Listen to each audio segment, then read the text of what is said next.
In the last class, the last thing that we had taken up for discussion was the relationship between the fundamental rights and directive principles. We will continue the discussion. This is the last part of our discussion on the directive principles. That is, relevance or importance of the directive principles.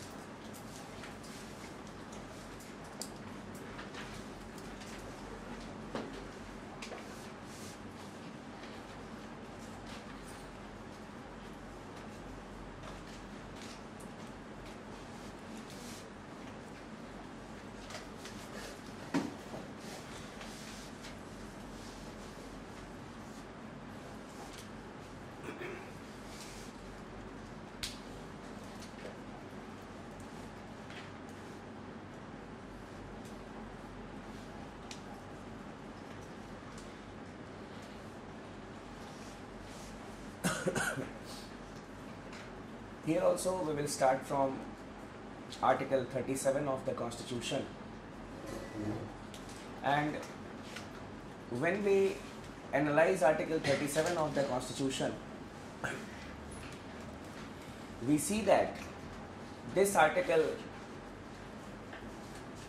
says that the directive principles are fundamental in the governance of the country or to achieve the aim of welfare state, and it is the responsibility of the state, or it is the duty of the state to implement the directive principles so as to achieve the aim of a welfare state.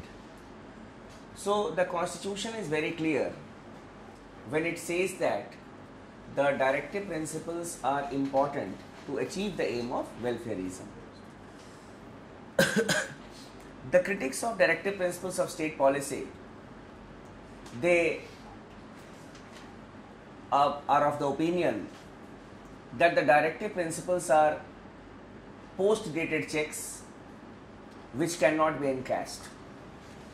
A post-dated check that okay, it will be encashed, it will be implemented, but they are never implemented. Some say that the directive principles of state policy, they are just like window dressing. They are just like window dressing. That is, from outwardly they will seem to be good, but in reality, obviously, they are not practical. It is useless thing. So, in the light of this, we will be discussing the relevance of the directive principles. This question was asked to Dr. B.R. Ambedkar in the Constituent Assembly, that sir, what is the relevance of directive principles if they are not enforceable in a court of law? Then Dr. B.R. Ambedkar said that the court or the people of the country cannot go to the court of law for the enforcement of the directive principles of state policy, but they are answerable, that is, the government of the day is answerable in the court of the people at the time of elections. The directive principles are the best election manifestos of any political party. You see the election manifesto of any political party. What they say? They talk about employment generation. They talk about uniform civil code. One of the nationalist political parties, it talks about the uniform civil code. Then some of the political parties have given in their manifesto the provisions for the emancipation of the women, the old people. These are all the part of directive principles of state policy. So basically, the directive principles of state policy, they are just like guidelines, but the success and failure of the government depends on the implementation of the directive principles of state policy. The more the implementation of the directive principles, more we will feel that we are closer to the aim of achieving welfare state. This is, we can say, the relevance or importance of the directive principles. लिख लो अगर लिखना है.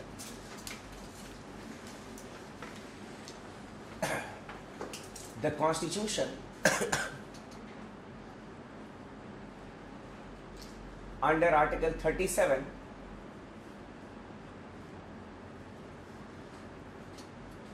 of the Constitution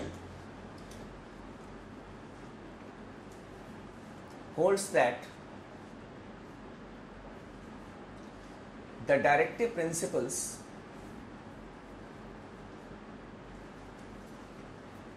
are important to achieve the aim of welfareism. To achieve the aim of welfareism.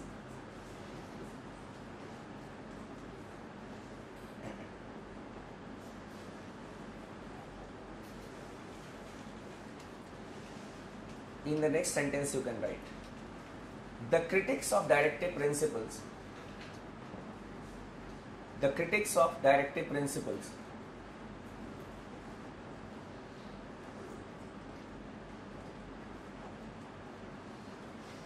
are of the opinion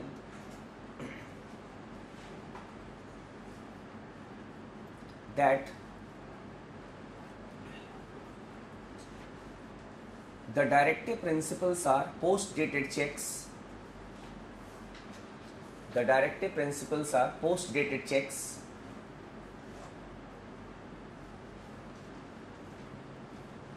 which can never be encashed.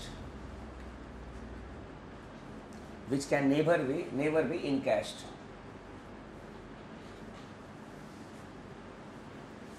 Never be encashed.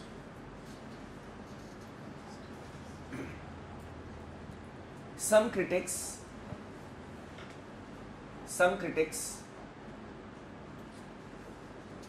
have pointed out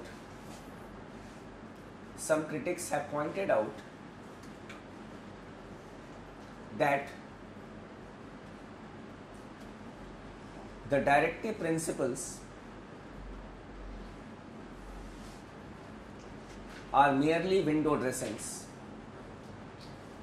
Are merely window dressings. Are merely window dressings.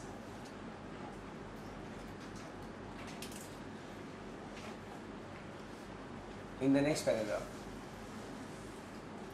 Dr. Ambedkar was of the view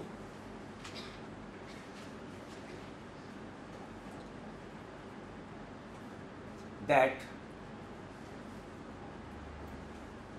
the directive principles are the best election manifestos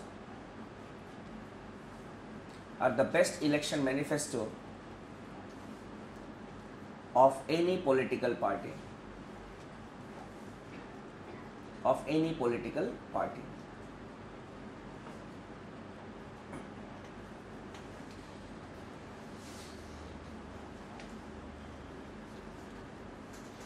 The government of the day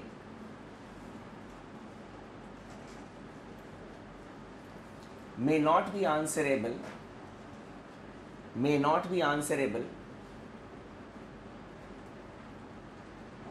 in the court of law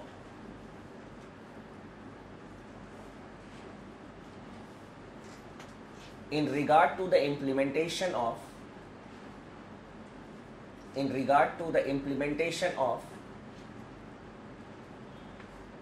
the directive principles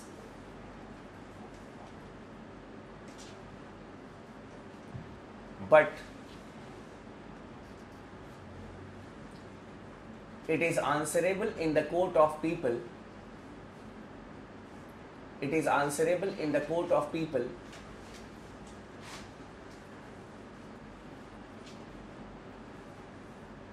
at the time of elections.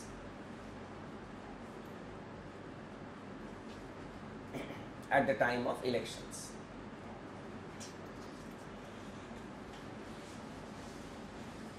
The success and failure of the government, the success and failure of the government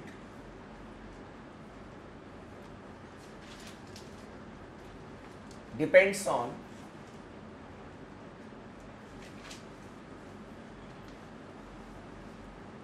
the implementation of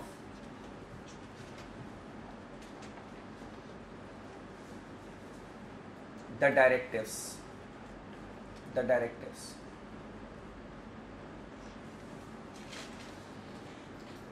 The more the directive principles are implemented, the more the directive principles are implemented,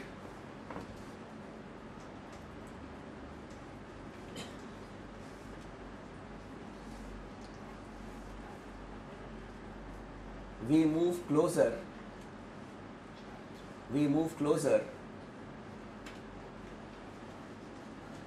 to achieve the aim of welfare state.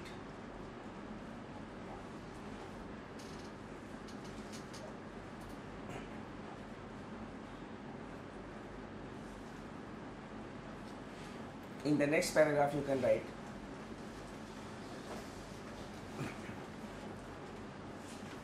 the directive principles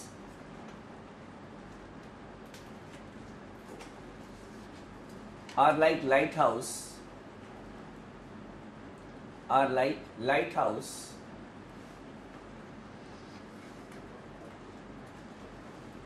which shows the direction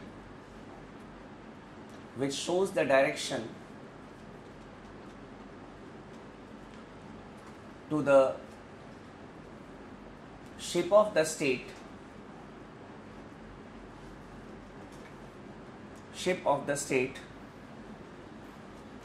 which way to go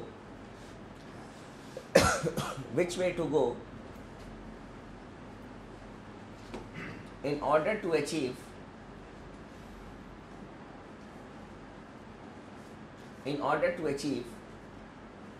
the aim of welfare state.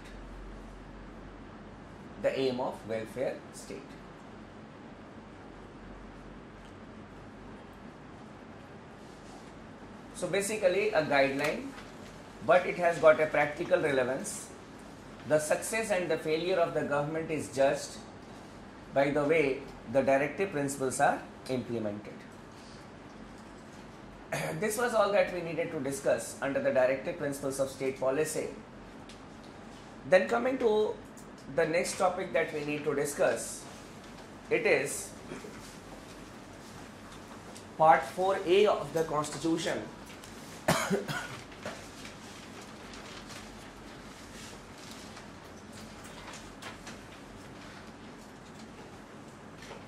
Part 4A of the Constitution, that is fundamental duties.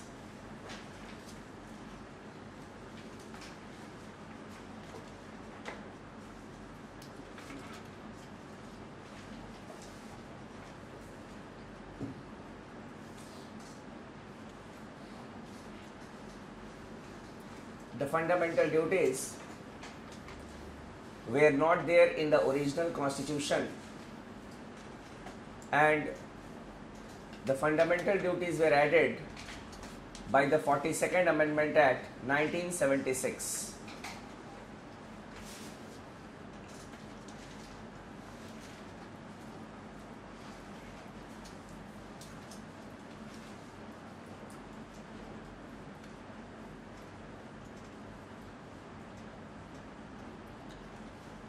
It was added by the 42nd Amendment Act 1976. It was added on the recommendation of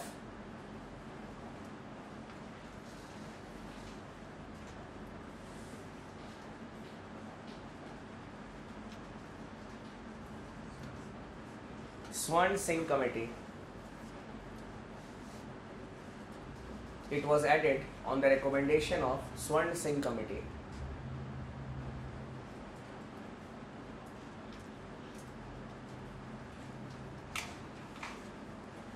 It contains only one article,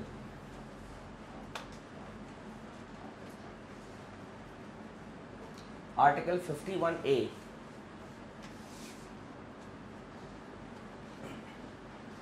Article 51A.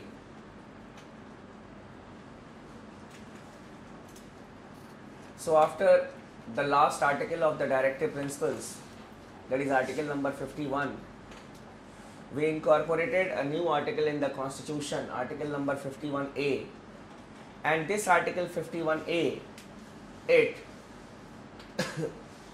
contains the fundamental duties. Under the original article 51A, we had 10 fundamental duties.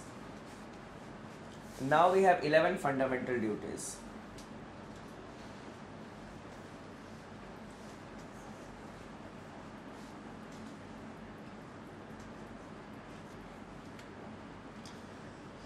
Originally, we had 10 fundamental duties.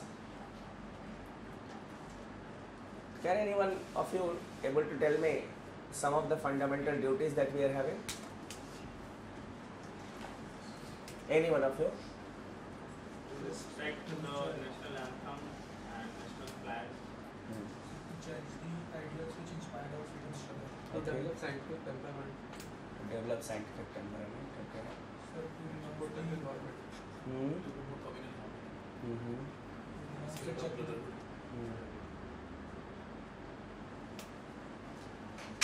So basically, when we analyze the fundamental duties that we are having, some of the duties are towards the society, some of the duties are towards the state also, and there is a combination of both in the fundamental duties. From the prelims point of view, what you need to do is, you just need to have an idea that what are our fundamental duties. Okay, they are there in the we can say the subject, we can say the study material that may be provided to you.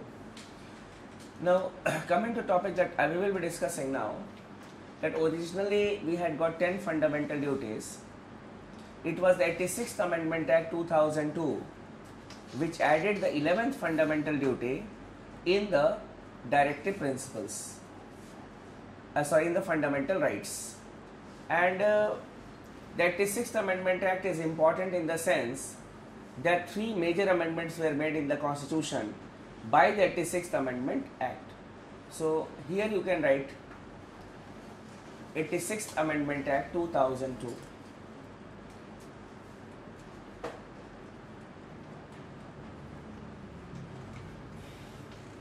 First, Article 21A,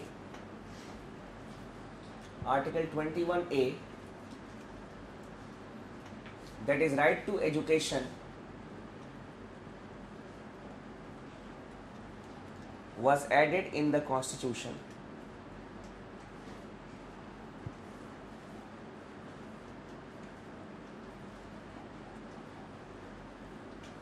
It provided for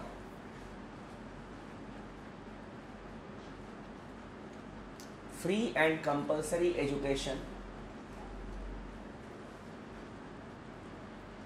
It provided for free and compulsory education to children from 6 to 14 years of age.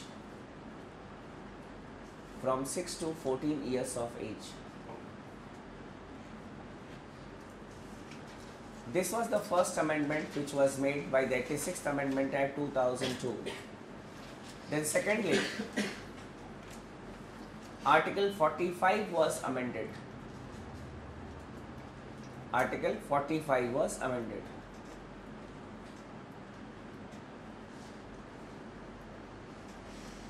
You say the original Article 45, it provided for free and compulsory education for children from 6 to 14 years of age.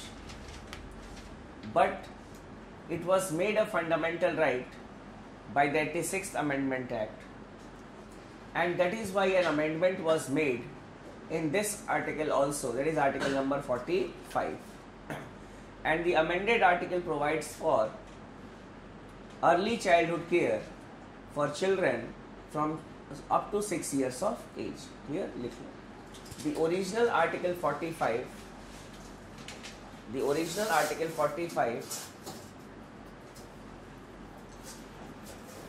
provided for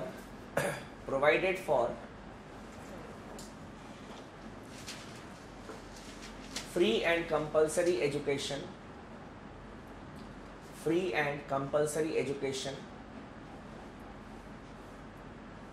for children from 6 to 14 years of age.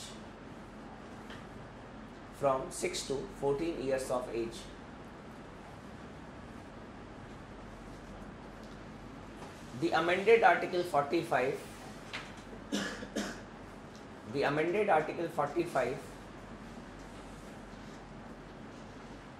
provides for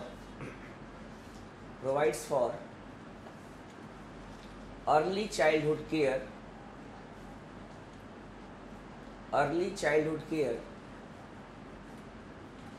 for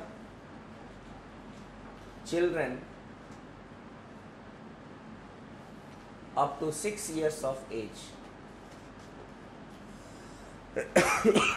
Sorry, up to 6 years of age. Thirdly, clause K was added, K small k. Clause K was added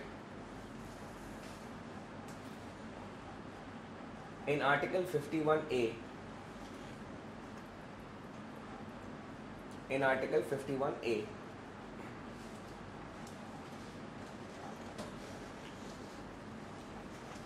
it provides that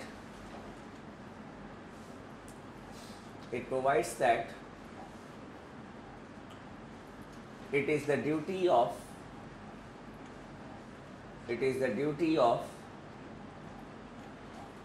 who is a parent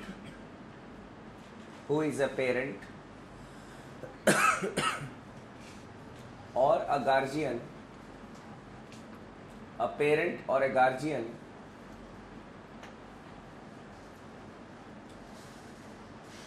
to provide opportunities for education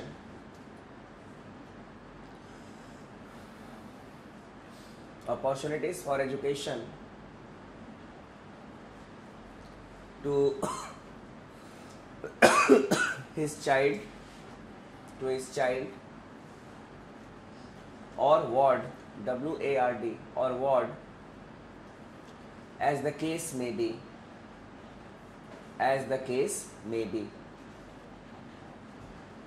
So this is the 11th fundamental duty which was added. So when right to education has been implemented, obviously if the parents and the guardian, they will not send their children or the ward to the schools, or they will not provide them opportunities, how this right to education will become meaningful. So that is why the 11th fundamental duty is there, and it is the duty of who is a parent or a guardian to provide opportunities for education to the children or to the child or the ward, as the case may be. Parent, child in case of parent, and the ward in case of guardian. So all the three amendments which were made by the 86th Amendment Act, they are correlated with each other. Now when we analyze the fundamental duties are not alien to us. No doubt the idea may have been taken from some other constitution that yes, we should also have some fundamental duties, but the crux of the fundamental duties is not alien to us. These things were there in the culture and the tradition of India. For example, when we talk about the nationalist feeling, obviously it was there since we can say the earlier times. Shivaji and others were there, they were nationalists. Apart from it, during the freedom struggle, we saw the nationalist, we can say, the mindset of the people of India. Then the concept of scientific temper, the concept of scientific temper is also not new to us. We are a country who had produced, we can say, Aryabhatta, Jagdish Chandra Bose. So this concept of scientific temperament was there inherent in the Indian culture and traditions. Apart from it, the dignity of women, it is also a very, we can say, a significant part of the indigenous culture of India.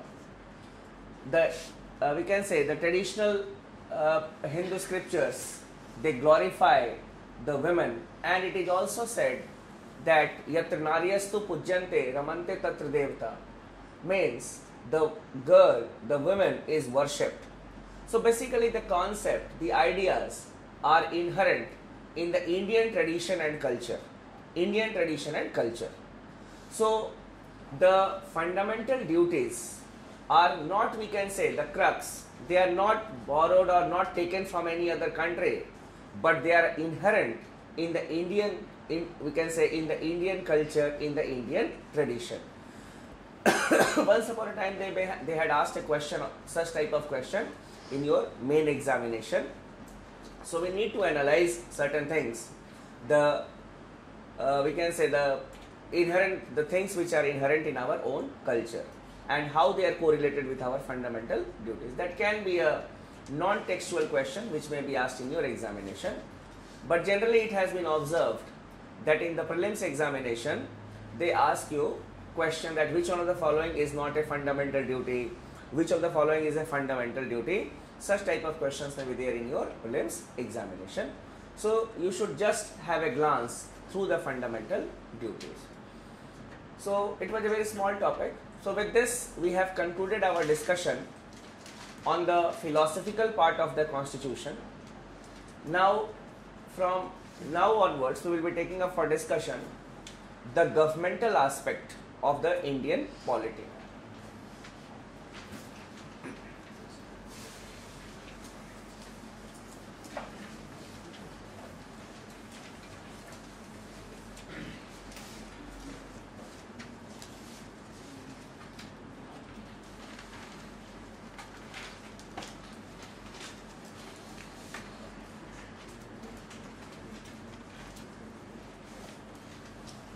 Part 5 of the Constitution, it deals with the Union, and Chapter 1 deals with the Executive.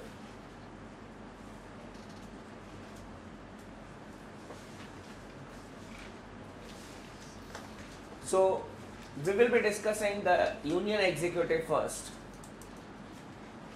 And who is the head of the Union Executive? The President.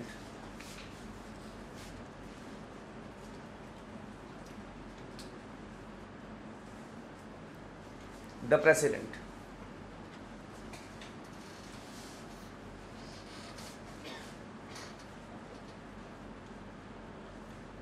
Article 52 of the Constitution holds that there shall be a President of India.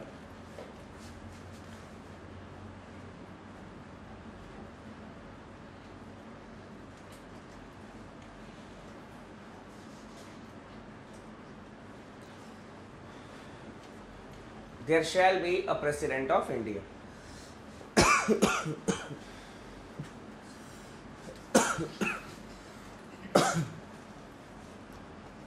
There shall be a President of India.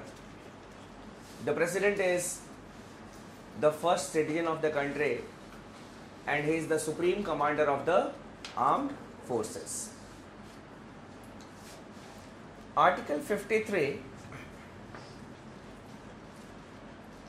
vests the executive power of the Union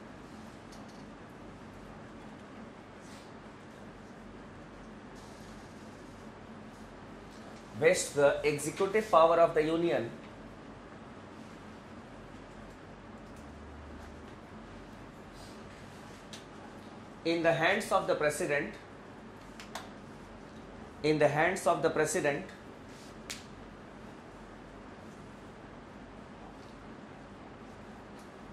who may exercise it either personally